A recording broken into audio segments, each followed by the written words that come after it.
Hi friends, இன்றைக்கி breakfast வந்து பூரியும் மசால் கிழங்குங்க. வெங்காயம் கட் பண்ணி வச்சுருக்கேன். உருளைக்கிழங்கு வேக வச்சு உப்பு சேர்த்து வேக வச்சு மசிச்சு எடுத்து வச்சுருக்கேங்க. எண்ணெய் சூடேறினதும் கடுகு போட்டுக்கிறோம். கடுகு பொரிஞ்சதும் சோம்பு போட்டுக்கிறோம். சோம்பு பொரிஞ்சதும் காஞ்ச மிளகாய் சேர்த்துக்கிறேங்க. பச்சை மிளகாவும் சேர்த்து செய்வேன். இன்றைக்கி காஞ்ச மிளகாய் சேர்த்து செய்கிறேங்க.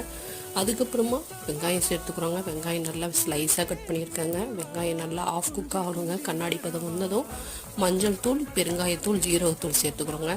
ஜீரகத்தூள் பெருங்காயத்தூள்லாம் அதிகமாக நிறைய பேர் சேர்க்க மாட்டாங்க. சேர்த்துக்கிட்டால் நல்லதுங்க. ஜீரண சக்திக்கு, கேஸ்ட்ரிக் ப்ராப்ளத்துக்குலாம் சொல்யூஷன் கொடுக்குங்க. அதுக்கப்புறமா மசாலா போட்டு 2 நிமிஷத்தில் கிழங்கு சேர்த்துக்கிறோம். கிழங்கு 2 நிமிஷம் எண்ணெயில் வணங்கிட்டு தண்ணி சேர்த்து உப்பு செக் பண்ணிவிட்டு கொதிக்க விட்டு மல்லித்தலை தூவி ஆஃப் பண்ணிடலாங்க. கோதுமை மாவில் கொஞ்சமாக மைதா மாவு கலந்து கொஞ்சமாக ரவை சேர்த்து பிசைஞ்சோன்னா சூப்பராக பூரி தேய்க்க வருங்க.